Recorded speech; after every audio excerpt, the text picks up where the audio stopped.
ભણ્યા ભાઈ? કેટલું ભણ્યા તમે? સાહેબ 10 પાસ. 10 પાસ? તો સાહેબ 10 પાસ કર્યા પછી તો લોકો બધા એમ કે નોકરી કરતા હોય, જોબ કરતા હોય, કે મોટી નાની મોટી કંપનીમાં કરતા હોય. તમે બધું ગાયું ચરવા આવી ગયા? નોકરી કરી સાહેબ. પહેલા 2 વર્ષ સુરત વારા ભર્યા, હા. પછી અમદાવાદ ગાડી ચલાવી. અમદાવાદ ગાડી ચલાવી? હા. પણ એવું લાગ્યું કે આ પશુપાલન કરવાથી આપણું શરીરે નિરોગી રહે હા. અને આપણને એના કરતા મગજને શાંતિ મળે અને કમાણી એ સારી થાય. કેટલા પગાર હતા લાસ્ટમાં તમે અમદાવાદ ગયા ને? લાસ્ટમાં મેં અમદાવાદ છોડી એટલે મારા 28,000 પગાર હતો. મહિને 28,000? 28,000. હવે ગાયમાં કેટલું છે? ગાય હું લગભગ મહિનાનું મારા પાસે વધારે ગાય નહીં, 8 થી 9 ગાય છે, પણ 60 થી 65,000 નું દૂધ કરું છું. મહિનાનું 60 થી 65,000? હા. અત્યારે હાલ તમને બતાવું, હું તમને મારા મોબાઈલમાં બતાવું. 10 દિવસ થયા છે, કેટલું છે જોઈ લો તમે મેસેજ. 20 ટનનું 19,462 નું દૂધ છે. 10 દિવસનું. 10 દિવસનું?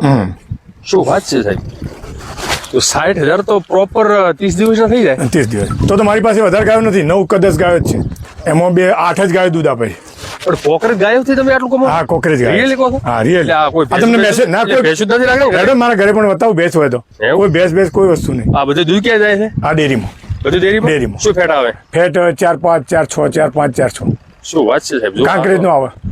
કોકરેજ આટલી બધી એમ સક્ષમ છે કમાવા માટે? હા, કોકરેજ. એ પણ તમે લાકડીના જોરે આ ખેતરોમાં ચરવો? આખો દાડો ખેતરમાં ચાલી. પછી ઘરેથી કેટલો ચારો દાણો નાખો? ઘેરો જઈને મોટી ખોણ મળે, બીજું કોઈ ના મળે. શું વાત છે સાહેબ! શું નામ તમારું? રાજુભાઈ મારું નામ. રાજુભાઈ? રાજુભાઈ દેસાઈ? શિયાળામાં મમ્મીને થોડી સાચવી ને અત્યારે ચોમાસા ઉનાળામાં તો કઈ ના નાખી. આખું તમારું નામ ને એડ્રેસ જણાવજો. મારું નામ રાજુભાઈ પ્રભાતભાઈ રબારી, ગામ દાસદ, તાલુકો ઊંઝા, જિલ્લો મહેસાણા. જિલ્લો મહેસાણા? અને તમે ઘી પણ બનાવો છો? ઘી બનાવું છું. ઘી ક્યાં આપો તમે? ઘી અમદાવાદ, મુંબઈ, ત્યાંથી ડાયરેક્ટ ઓર્ડર હોય છે. એવું? હા. આપણું ઘી એકદમ નેચરલ હોય છે. જે આપણે આ જંગલમાં જે જડીબુટી ઉગી છે નેચરલી, હા, એ ચરીને. આ જંગલમાં તમે જડીબુટી ખવડાવો, ઘરે લઈ જઈને દૂધમાંથી ઘી બનાવીને વલોણાનું ઘી, માખણ, પ્યોર વલોણાનું માખણનું, આપણી દેશી પદ્ધતિથી. તો સાહેબ તમે તો આખું બધું બધા કરતા અલગ કરો છો, કારણ કે 10 અને 12 ભણ્યા પછી જે લોકો નોકરી જોબ કરતા હોય, તમે આ ગાયો સાથે ગામડા સાથે જોડીને નોકરી કરવા કરતા આ સારું. એવું? આ આપણો પોતાનો ધંધો કહેવાય. એમાં 5 પૈસા આપણને આગળ વધે અને માલ વધે, આપણી મૂડી છે. નોકરીમાં તમે ફિક્સ પગારમાં જ રહી જાઓ, એનાથી કોઈ વસ્તુ તમે આગળ નહીં કરી શકો. રોજનું કેટલું ચાલો? રોજનું લગભગ અમારે અત્યારે તો 8-9 કિલોમીટર ચાલવાનું થઈ જાય. 8 થી 9 કિલોમીટર? હા.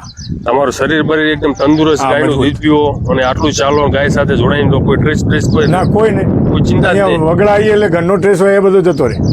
હા, એકદમ ફ્રી. કોઈને ઘી લેવું હોય તો મળી જાય ખરું? તમારે મળી જાય.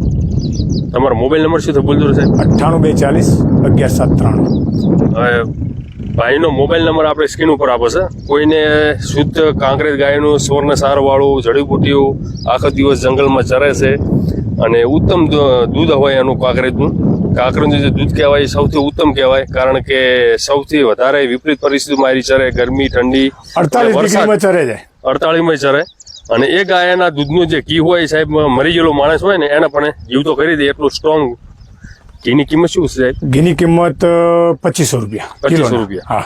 પ્યોર વલોણા? એકદમ પ્યોર, 100% ગેરંટી. ગમે તે લેબોરેટરીમાં લેબ કરાવી શકે. કોઈ લેબોરેટરી વાળા એમ કે એમાં કોઈ મિક્સ છે તો આપણે બેઠા છીએ. એટલી શુદ્ધતા. ગાયો બધી મજબૂત છે, ગાયો બધી રૂપાળી છે, પ્યોર કાંકરેજ છે. અને તમારે શુદ્ધ કાંકરેજ ગાયોનું ઘી ખપતું હોય તો ભાઈનો મોબાઈલ નંબર આપણે સ્ક્રીન ઉપર આપેલો છે. ડાયરેક્ટ તમે કોન્ટેક્ટ કરો અને બહુ સારું એવું ઘી તમે અહીંયાથી ખરીદી શકો. તો રાજુભાઈ ખૂબ ખૂબ આભાર. જય ગો માતા, જય ગોપાલ.